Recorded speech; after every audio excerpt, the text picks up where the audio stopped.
ولا حول ولا قوة إلا بالله وبعد. Alhamdulillah, segala puji hanya milik Allah Subhanahu wa taala. Salawat dan salam kita hadiahkan kepada Rasul kita Nabi besar Muhammad sallallahu alaihi wa ala alihi wasallam. Kita lanjutkan kajian kita. Kemarin kita membahas tentang as-sihru wa khuturatuhu, sihir dan juga bahaya-bahaya sihir. Dan sihir itu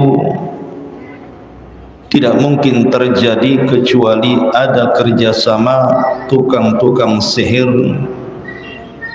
dengan kalangan jin kafir atau syaitan. Maka malam ini kita akan membahas tentang alamul jin, alam seputar kehidupan bangsa jin. Bagaimana bisa dia bekerja sama dengan manusia untuk menyesatkan manusia. Sebenarnya jin ini siapa? Bagaimana kehidupan mereka? Adakah jin itu semua kafir ataukah ada yang beriman? Lalu apakah jin itu bertingkat-tingkat? Apakah jin juga akan dihisab layaknya manusia dihisab oleh Allah Subhanahu wa taala sehingga disediakan neraka dan surga dan begitu seterusnya? Maka malam ini kita akan membahas tentang alamul jin, alam seputar jin. Ketika kita membaca surah Al-Fatihah, maka di permulaan ayat dalam surah Al-Fatihah itu adalah Alhamdulillahi Rabbil Alamin. Segala puja dan puji hanya milik Allah, Rabb semesta alam. Artinya Allah Subhanahu wa ta'ala Rabb bagi seluruh alam yang diciptakannya. Di sana ada alam manusia, di sana ada alam malaikat, di sana ada alam hewan-hewan, binatang-binatang dan semacamnya, termasuk juga di sana ada alam jin. Semua adalah ciptaan Allah Subhanahu wa ta'ala. Nah, di antara alam-alam yang diciptakan Allah Subhanahu wa ta'ala, ada yang ada hubung kait dengan manusia. Seperti alam malaikat, itu tidak lepas dalam kehidupan mereka dengan manusia. Karena Allah Subhanahu wa ta'ala menciptakan malaikat itu salah satu tugasnya adalah untuk menjaga manusia, melindungi manusia, menurunkan wahyu kepada Rasul untuk menjadi hidayah bagi manusia, hadir di majlis-majlis ilmu, hadir di tempat-tempat yang baik yang dilakukan oleh manusia. Lah begitu juga alam jin. Sebagian jin itu juga hidup bersama manusia, sehingga dikatakan oleh Imam Ibnu Abdul Bar rahimahullahu ta'ala ketika menyebutkan tentang pembagian jin menurut ahli kalam, beliau mengatakan bahwa kalimat jin apabila diitlakkan berarti maksudnya adalah jin, makhluk selain daripada manusia. Tetapi kemudian kalau seandainya jin ini hidup bersama manusia, namanya disebut amir atau jamannya ammar atau awamir. Kalau seandainya dia mengganggu anak-anak, maka disebut arwah. Kalau seandainya dia kemudian jahat dan menentang perintah Allah, maka disebut syaitan. Kalau kejahatannya meningkat maka disebut marid, dan kalau jahat sekali disebut ifrit atau jamaknya afarid, dan dia adalah langsung bawahan daripada iblis. Ada juga mengistilahkan dengan kalimat ghaul. Ghaul itu jin yang fasik atau jin yang kafir yang suka menakut-nakuti manusia. Biasanya menggunakan media-media di sekitar kita untuk menakut-nakuti kita. Seperti umpamanya masuk ke gorden, goyang-goyang gordennya, akhirnya bulu kuduk berdiri, padahal ada anak kucing di situ.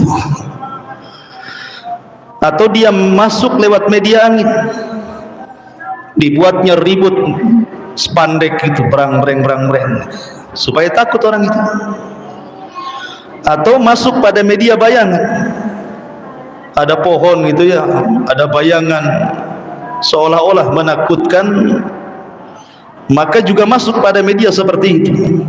Dan kalau orang-orangnya ini penakut, maka semua jadi setan, yang listriknya jadi setan. Coba saja orang-orang penakut itu ya, nengok pohon pisang aja kayak setan. Ya memang ada setannya di situ, karena gaul itu memang menggunakan media-media untuk menakut-nakuti manusia dan merusak akidahnya.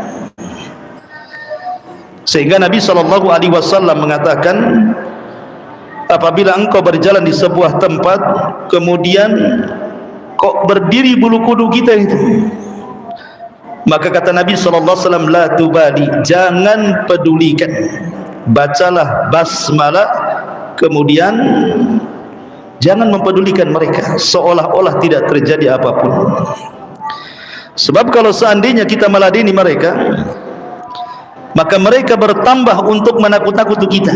Karena sesungguhnya jin yang sesat itu juga tidak semena-mena untuk mengganggu manusia.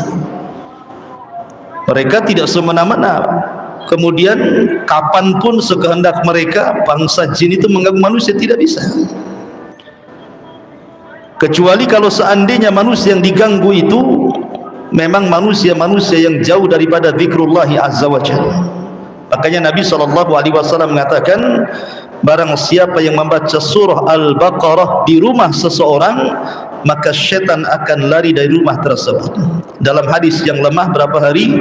3 hari, tidak akan balik lagi. Setelah 3 hari balik lagi dia, baca lagi Al-Baqarah gitu, pergi lagi dia gitu.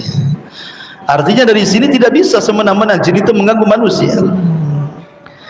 Ma'asyiral muslimin yang dimuliakan Allah Azza wa Jalla, disebut jin karena tatawara anil nazar, artinya karena tidak bisa dilihat. Makanya bayi yang dalam perut ibu itu disebut janin, diambil dari kata jin karena tidak bisa dilihat. Atau kenapa sorga itu disebut jannah? Sorga itu dalam bahasa artinya kebun yang penuh dengan pepohonan, sehingga ketika banyak pohon kita tidak bisa melihat dalamnya hutan, maka disebut jannah. Maka disebut jin, jamaknya jinni, itu disebut karena tidak bisa dilihat manusia. Sehingga Allah Subhanahu wa taala mengatakan, innahum yarakum min haitsu la tarawnahum, mereka bisa melihat kita sementara kita tidak bisa melihat mereka. Tapi karena keadilan Allah Subhanahu wa taala, di dunia ya mereka tidak bisa kita lihat dan mereka bisa melihat kita, tapi di akhirat Allah balik kondisinya, kita bisa melihat mereka dan mereka tidak bisa melihat kita. Ma'asyiral muslimin yang dimuliakan Allah Subhanahu wa taala, Allah Subhanahu wa taala berfirman di dalam Al-Qur'anul Karim, ya ma'syaral jinni wal insi alam ya'tikum rusulun minkum yaqussuna alaikum ayati wa yunzirunakum liqa'a yaumikum hadha qalu syahidna ala anfusina wa gharrathumul hayatud dunya wa syahidu ala anfusihim annahum kanu kafirin. Ya ma'syaral jin, wahai kalangan jin. Kalimat ma'syaral jin wahai kalangan jin, jin juga sama dengan manusia. Mereka memiliki kabilah-kabilah, suku-suku, bangsa-bangsa, madhab-madhab. Jadi kalau jin Islam itu juga ada jin yang bermadhab Syafi'i, bermadhab Maliki, madhab Hambali, madhab Hanafi, ada yang liberal, ya, ada yang murtad juga. Jadi jin juga sama dengan manusia kondisinya. Ya, apakah mereka ikut ormas? Wallahu alam. Apa ada jin Ansor, jin Banser, jin apa namanya FPI atau apa gitu? Wallahu alam. Apa juga ikut-ikut ormas? Wallahu alam. Tapi kehidupan jin ini adalah persis seperti manusia sebenarnya. Kehidupan mereka kurang lebih dengan kita. Ada yang kaya, ada yang miskin, ada yang jadi pejabat, ada yang jadi rakyat gitu ya. Ada yang muslim, ada yang kafir. Karena pengakuan mereka sendiri dalam suratul jin. Jin mengatakan wa inna minnas salihuna wa minna duna dzalik kunna tara'iqa qidada. Di antara kami bangsa jin itu ada yang soleh, ada juga yang tidak soleh, artinya fasik kafir gitu. Kami ini bertingkat-tingkat sama dengan manusia, bertingkat-tingkat di kalangan jin itu. Tetapi yang jelas bahwa jin itu makhluk yang mukallaf, sama dengan mukallaf, artinya dibebani syariat. Makanya Allah Subhanahu wa taala mengatakan dalam surah Adz-Dzariyat ayat 56, "Wa ma khalaqtul jinna wal insa illa liya'budun." Tidaklah kami ciptakan jin dan manusia kecuali untuk beribadah. Artinya jin juga disyariatkan salat, jin juga disyariatkan puasa. Jadi jin juga puasa Ramadan sama dengan sahur, ya. Kemudian puasa taraweh juga. Mungkin ketika taraweh ada juga 2 sabtu jin di belakang. Antum tidak tahu karena jin itu kan mengikuti manusia. Jin kalau belajar kepada manusia jadi ustadz, tapi kalau manusia belajar sama jin jadi dukun. Jadi mereka itu belajarnya kepada kita. Karena Allah mengatakan wahai ma'syarul jin dan juga manusia, alam ya'tikum rusulun minkum. Bukankah telah datang kepada kalian rasul-rasul dari kalian yang menceritakan kepada kalian ayat-ayatku, memperingatkan kepada kalian pertemuan dengan diriku pada hari kelak, pada hari kiamat. Maka jin-jin mengatakan dan juga manusia, syahidna ala anfusina, ya memang kami diutus kepada kami para utusan. Tetapi sekali lagi tidak ada nabi, tidak ada rasul dari kalangan jin. Kalau orang soleh, jin soleh ada, tapi tidak diutus kepada mereka rasul, tidak diutus kepada mereka nabi. Hanya kemudian mereka jin-jin yang mereka berdakwah saja, para duat. Lalu kemana kiblat mereka? Siapa rasul mereka? Rasul jin itu ikut rasul manusia. Makanya dalam Al-Quran itu ada satu surat langsung namanya suratul jin, menceritakan tentang kisah 7 jin nawasib yang diutus oleh iblis untuk mencari-cari berita kenapa mereka tidak naik ke langit. Setiap mereka naik ke langit dilempar meteor mati, naik lagi dilempar meteor mati, sehingga tidak ada yang berhasil mencuri dengar dari ucapan malaikat Jibril kepada malaikat di langit pertama. Sehingga iblis ini geram, ada apa langit ini? Akhirnya mengutus jin-jin, salah satunya 7 jin ini diutus. Ketika 7 jin ini sudah putus asa, sudah bingung apa yang terjadi, tiba-tiba kemudian mereka nyasar ke kebun kurma.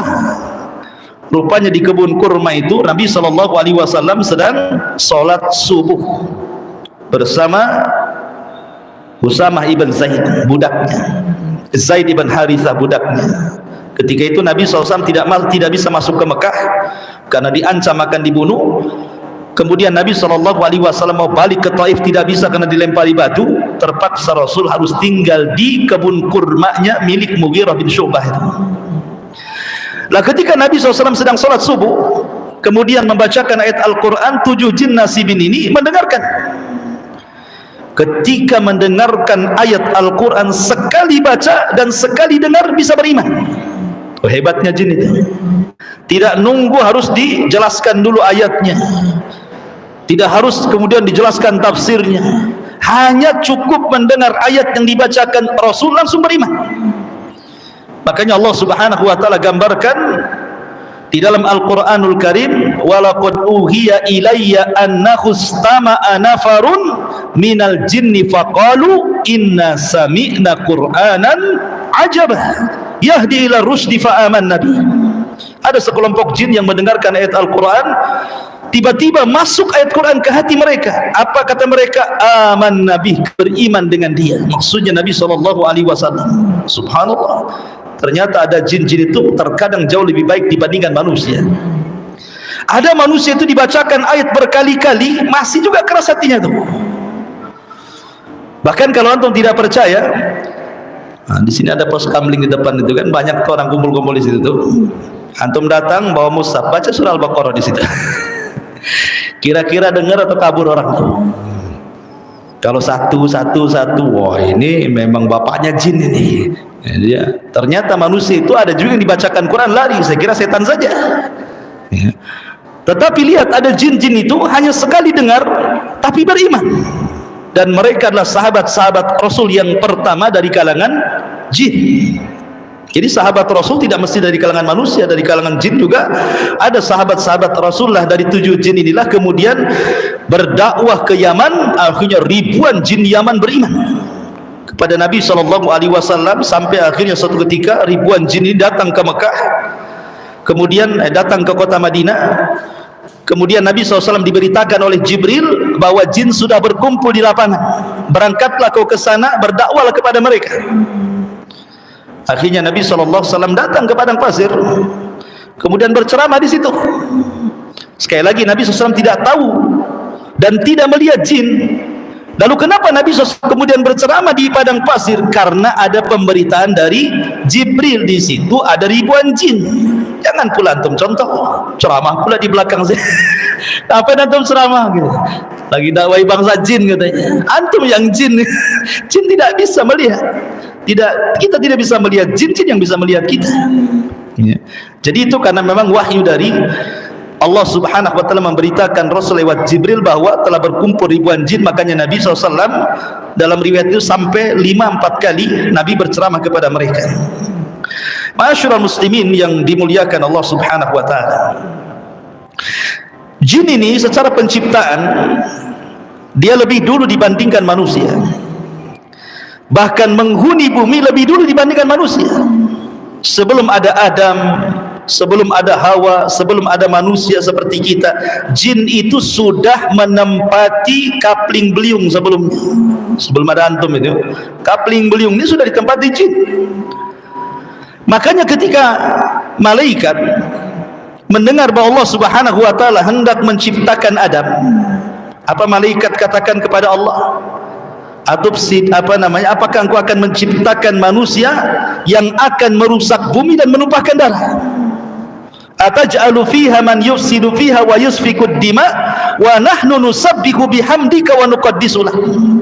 Ya Rabb, apakah engkau akan menciptakan makhluk yang akan merusak bumi dan menumpahkan darah, sementara kami makhluk yang senantiasa bertasbih dan memuji dan mensucikan dirimu? Sudahlah, kau jangan ciptakan itu, utuskan saja kami ke bumi biar kami bertasbih untuk.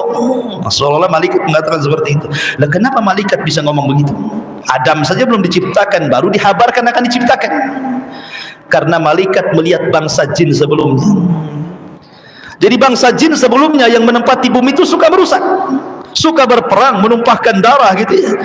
Ketika Allah Subhanahu wa taala mengatakan inni ja'ilun fil ardi khalifah, kami akan jadikan khalifah di permukaan bumi, jadi bayangan malaikat jangan-jangan dia akan seperti jin tuh.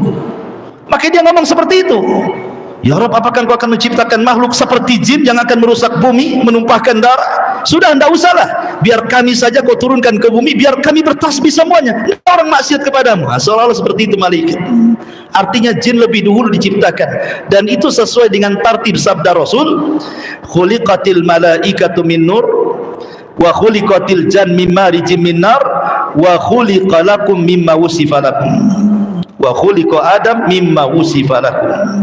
Allah ciptakan manusia dari cahaya, Allah ciptakan jin dari ujung nyala api. Kata Ibnu Abbas radhiyallahu anhu ketika mentafsirkan ayat wal jan khalaqnahu min qablu min naris samum, dan kami ciptakan jin sebelum manusia dari api yang sangat panas. Artinya jin itu diciptakan dari api yang murni, tidak ada asap di situ. Dari pencampuran api yang berwarna merah, kemudian berwarna kuning dan berwarna hijau, kemudian api murni ini, disitulah asal penciptaan jin. Jadi jin itu diciptakan dari api yang murni, tidak bercampur dengan asap dukhan. Itu makna naris samum. Adapun Nabi Adam diciptakan sebagaimana yang telah disifatkan kepada kalian. Seperti inilah Allah ciptakan keturunan Adam, maksudnya dari tanah. Tetapi ingat, ini asal penciptaan. Artinya bahwa asal penciptaan itu seperti Adam diciptakan dari tanah, anak turunannya bukan dari tanah. Buktinya kalau seandainya dipotong tangan antum, tidak keluar tanah, yang keluar darah lah kan, itu ya. Menunjukkan bahwa asal penciptaannya saja dari tanah. Lah, sebagaimana jin juga asal penciptaan dari api, bukan berarti turunannya juga api gitu, tidak. Dalilnya apa? Nabi pernah sholat, dalam sholat diganggu pula sama jin itu. Geram Nabi, akhirnya ditangkap, dicekik sama Nabi sampai keluar liurnya itu, dicekik keluar liurnya. Kemudian liurnya sampai ke tangan Rasul dan terasa dingin. Ya, liurnya itu terasa dingin, liur jin itu mengenai tangan Rasul dan terasa dingin. Artinya menunjukkan apa? Kalau memang jin itu tercipta dari api dan seluruh anak turunannya, harusnya tidak dingin lah kan, begitu ya, harusnya panas. Artinya asal penciptaannya saja dari api, anak turunannya tidak. Karena jin itu juga sama dengan manusia, mereka menikah, punya keturunan, artinya mereka juga melakukan hubungan intim suami istri. Sebagaimana Allah Subhanahu wa taala ketika menceritakan bidadari, apa kata Allah? Lam yatmishunna insun wala jin. Bidadari itu adalah wanita suci, tidak pernah digauli manusia ataupun jin. Menunjukkan jin itu juga melakukan hubungan kan, itu sama dengan manusia. Ada nikah juga mereka sama, ya, mereka juga sama gitu. Ketika menikah juga harus ada saksi, harus ada wali. Apakah kemudian maharnya seperangkat alat sholat sama dengan antum? Wallahu alam. Tapi yang jelas bahwa jin itu juga sama dengan manusia, ya. Kalau antum kan seperangkat alat sholat, ya. Seperangkat alat sholat, jangan seperangkat alat sholat, seperangkat alat masjid. Biar banyak gitu ya, biar corongnya, amplinya gitu ya, tiangnya gitu. Jadi satu masjid maharnya. Ma'asyiral muslimin yang dimuliakan Allah Subhanahu wa taala. Jadi asal penciptaan jin itu dari api yang murni dan diciptakan sebelum manusia. Ma'asyiral muslimin yang dimuliakan Allah, bagaimana sifat mereka? Sifat-sifat jin itu. Jin itu ikhwatu fiddin datang kepada manusia juga, diantaranya ketika manusia sedang tertidur. Mereka datang kepada manusia, manusia sedang tertidur. Apa yang dilakukan jin ketika manusia sedang tertidur? Mengikat tengkuk belakang 3 ikatan. Jadi setiap antum tidur malam itu, jin datang kemudian mengikat 3 ikatan di tengkuk. Kalau seandainya antum pagi-pagi sepertiga malam antum bangun, kemudian antum membaca alhamdulillahilladzi ahyana ba'da ma amatana wa ilaihin nusyur, maka hilang 1 ikatan. Kalau seandainya antum berwudu, hilang 2 ikatan. Kalau antum sholat, hilang 3 ikatan. Maka antum bangun di pagi hari dalam kondisi thayyibun nafsi, nasyat, semangat, bagus jiwanya. Tapi kalau seandainya tidak bangun, maka ikatannya itu masih terikat di tengkuknya. Bayangkan setiap hari 3 ikatan, besoknya 3 ikatan, besoknya 3 ikatan. Susah itu nanti itu ngambil ikatannya itu. Benangnya itu sudah kusut itu kan. Makanya kemudian orang-orang yang tidak pernah bangun di pagi hari sholat subuh itu, kata Nabi SAW, khabithun nafsi kaslah, maka jiwanya buruk dan pemalas dia. Ya, karena apa?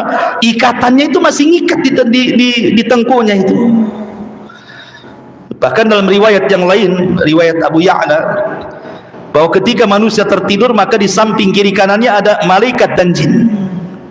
Kemudian malaikat mengatakan ketika orang tertidur, ikhtim bil khair, kata malaikat. Kata jin yang jahat syaitan ini, ikhtim bisyar. Jadi malaikat mengatakan kepada orang yang tidur, tutuplah dengan kebaikan. Tapi jin mengatakan tutuplah dengan keburukan. Kemudian ketika terbangun, malaikat akan mengatakan iftah bil khair, mulailah dengan pekerjaan baik. Kemudian syaitan mengatakan ikhtim bisyar, iftah bisyar, bukalah dengan pekerjaan buruk. Jadi manusia itu setiap hari diberikan waswas nih, diberikan waswas oleh jin supaya kita ini dalam kondisi tidurnya tidak berpahala. Makanya ulama mengatakan ini faedah. Kalau orang pengen tahu, kalau seandainya orang itu tertidur kemudian tidak bangun lagi alias mati,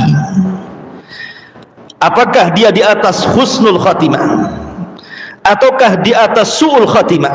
Itu gampang. Jadi kalau ada orang tidur malam, besoknya kok tak bangun lagi, pindah pula ke Tamiang ya, ke kuburan sana, maka lihat amalan sebelum tidurnya, kata ulama. Kalau amalan sebelum tidurnya dia membaca Quran, amalan tidurnya sebelum tidurnya dia berzikir, dia wudu, dia salat witir gitu ya, dia membaca doa sebelum tidur, membaca ayat kursi, muawwidhataini dan zikir-zikir yang lainnya, kalaupun Allah Subhanahu wa taala takdirkan antum tidak bangun lagi, dipastikan antum husnul khatimah. Tapi kalau amalan sebelum tidurnya, naudzubillah, kita bermaksiat, tidak berzikir, tidak berwudu, sama sekali tidak ingat Allah Azza wa Jal, main ngeringkuk di kursi, kemudian ngorok, kemudian terakhir pula itu hari tidur dia tidak bangun lagi, dipastikan sul khatimah. Jadi gampang ya orang melihat husnul khatimah dan sul khatimah itu, lihat sebelum tidurnya. Kenapa kemudian yang menjadi pembahasan tidur? Karena an-naumu akhuhul maut, tidur itu saudaranya mati. Karena orang tidur ruhnya keluar, bisa balik lagi, bisa tidak masalahnya. Nah, karena bisa balik bisa tidak, itulah yang kita khawatirkan kalau seandainya kita kemudian tidak bangun lagi. Makanya faedah para ulama, bukalah sebelum tidur dengan amalan-amalan sunnah supaya ketika Allah takdirkan kita wafat, minimalnya kita meninggal dalam posisi husnul khatimah. Masih banyak pembahasan jin ini, alam jin ini, karena sekali lagi ini kulibas ya. Maka sampai di sini, subhanallah hamdika asyhadu an la ilaha illa anta astaghfiruka wa atubu ilaik. Allahu ta'ala. Assalamualaikum warahmatullahi wabarakatuh.